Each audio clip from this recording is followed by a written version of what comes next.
Mr. Satish Magar, a name that has traveled to international business schools and featured in a lot of educational overseas books. Welcome and thank you for being on our show. Colliers TV is an initiative to understand the thought process from stalwarts in the industry, and very apt to understand from you, someone who has changed the face of Hadapsa. How has the journey been? How was Magarpatta conceived? Magarpatta, conceiving in Magarpatta was had a very unique background. These were the lands which were owned by the farmers, and they were intended. They all pooled their lands together.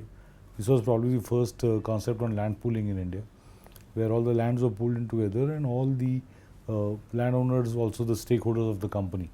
And then the company took this project forward to develop an integrated township with all the basic facilities, amenities, and with the concept of walk to work, walk to school.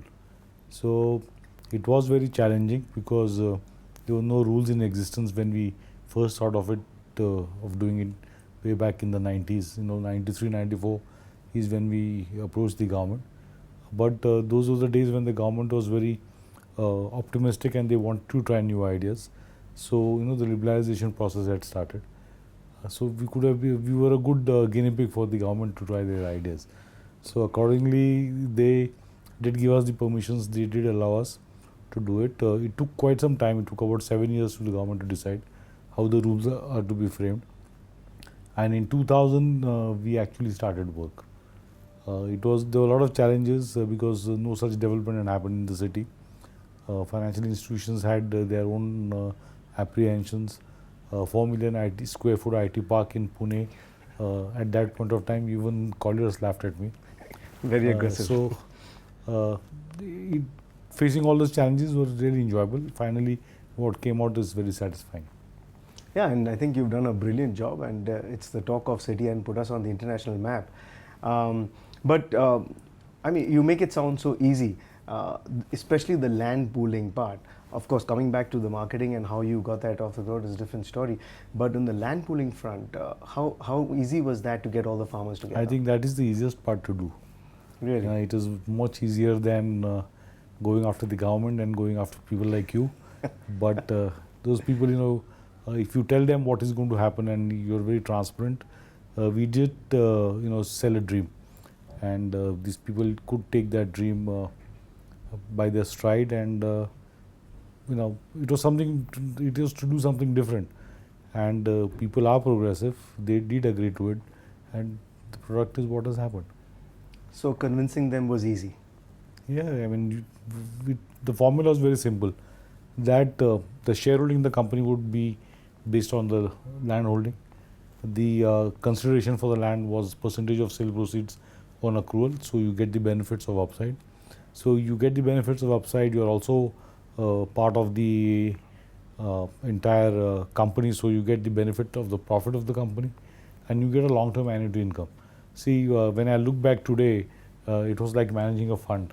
All these landowners are high net worth individuals who contributed land other than money, and our job as a company was to see that they get maximum returns. And it worked out. Very interesting. But today, people find it difficult to manage one partner. How do you set the stakeholders' expectations? That must be a challenge too? We have 2,000 plus. Wow. All the projects together. We don't buy land. We always partner with the farmers, and we have done one township. We are doing the second one. We have the third on the roll. Everything is where the farmers have contributed land together, and they're part of the entire SPV. We're also looking at trying to do an industrial park on that, because people thought it is not possible to do that way. See, if you are transparent and if you are clear upfront, and if you could make people believe that whatever you are doing is for their own good, then I don't think there's any problem. Absolutely no problem. Sure, interesting. So the vision of your group is to be pioneers in enhancing the lifestyle of your customers. And I think, if I may say so, you seem to have done a brilliant job in Magarpatta, and I think you're replicating that in Nanded City. But in addition to your commitment to delivery, you also have the post-delivery factor, which I think you've got the Magarpatta City Council. So what is the role they play? Actually, we by contractual obligation, we also have taken up the responsibility of managing the entire township. We manage power distribution, we manage water distribution, we manage garbage, we manage solid waste, we manage services, we manage everything. Now, when you do all this, we also manage the lifestyle of the people.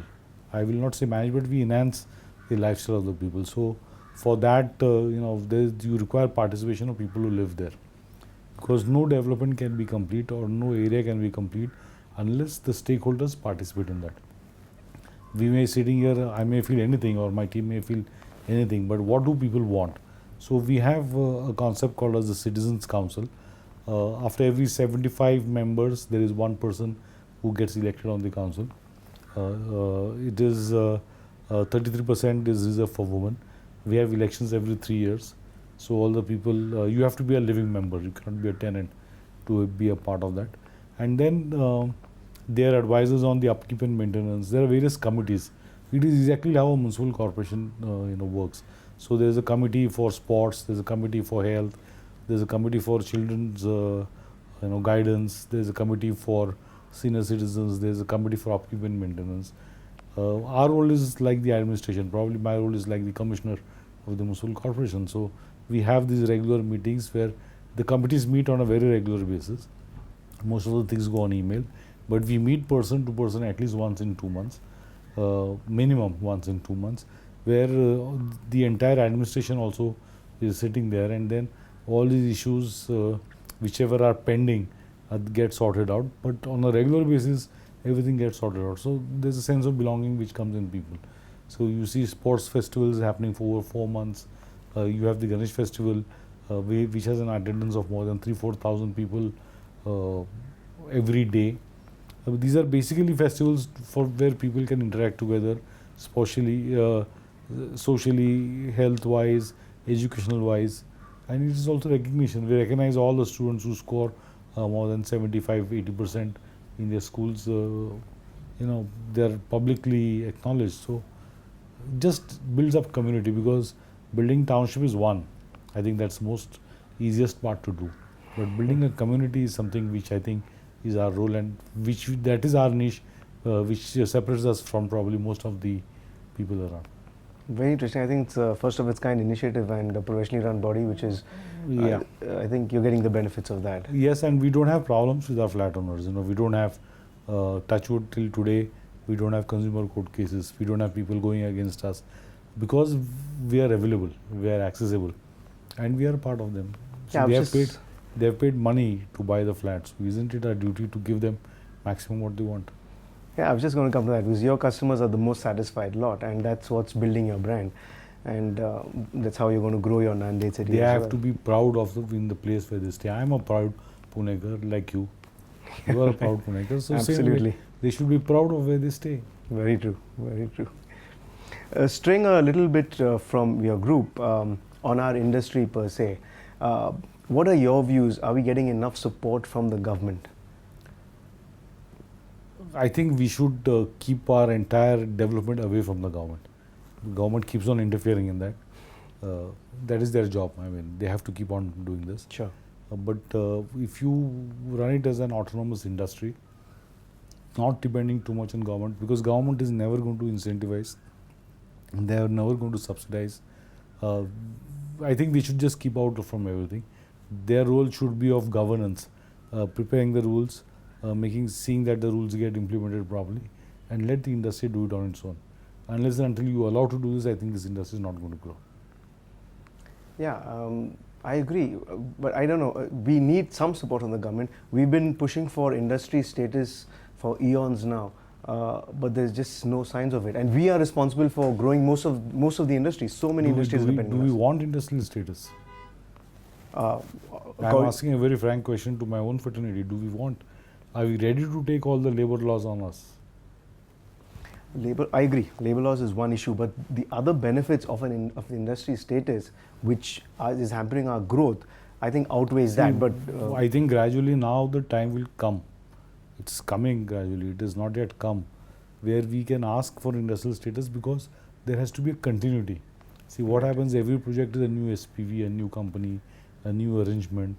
Once this brand building starts, which people have started doing now, once larger projects start coming, which have started been coming there, once there's consolidation, when there's continuity of the same group or the same company, then I think asking for industrial status would do well. But yes, it should come. And we have RERA coming in. We should also have the industrial status coming in. So if you have a regulatory body, why can't you give us the status? Interesting. But you think that we need to wait a little longer before we get that? Very interesting. There's a lot of perception which people have about us.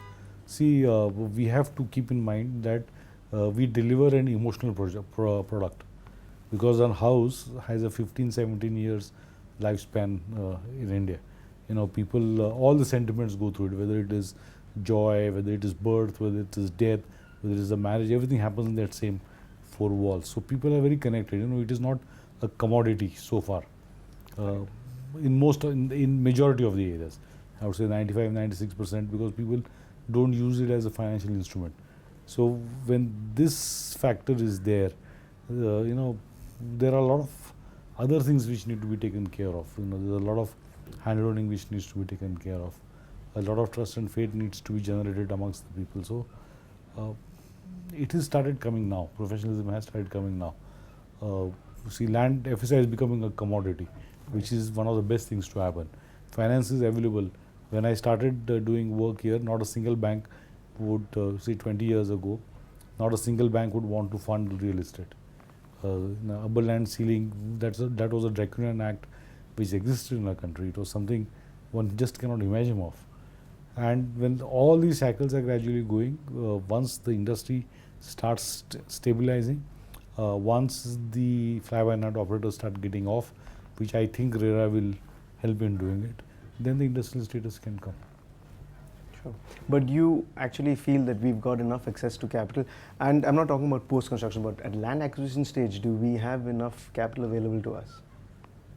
This is still yet to happen. With the industrial status, probably that could happen, because they could consider that as a project, and with your equity coming in, which is say your margin 10%, 15%, 20%, the balance could come in. That could be helpful, but without the industrial status also, the financial institutions can still do it. Once everyone looks at land as a speculative. Right. This thing, even real estate is looked at as a very speculative industry. It has been in the past. Yeah, but now it has come down. Those days are over now. So now, without industrial status also, FIIs can look at this, on project funding basis, and then the problems would start going down.